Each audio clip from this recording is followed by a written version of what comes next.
प्रत्येक भाषा जन्म संस्कारित भाषा ताहा साहित्य रे स्थान पाइछ।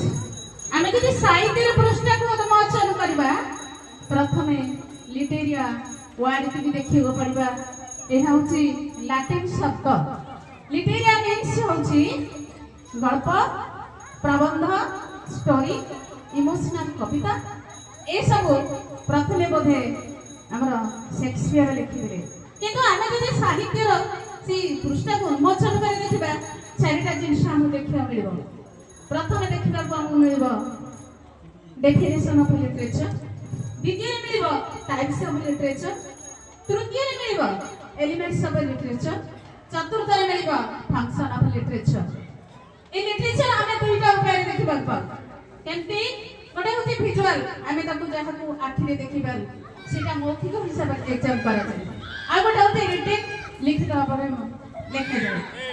किंतु आज हमर होची पुस्तक मेला। पुस्तक मेला करिसथि काई कि ना लोक माने गोटिए बुक स्टोर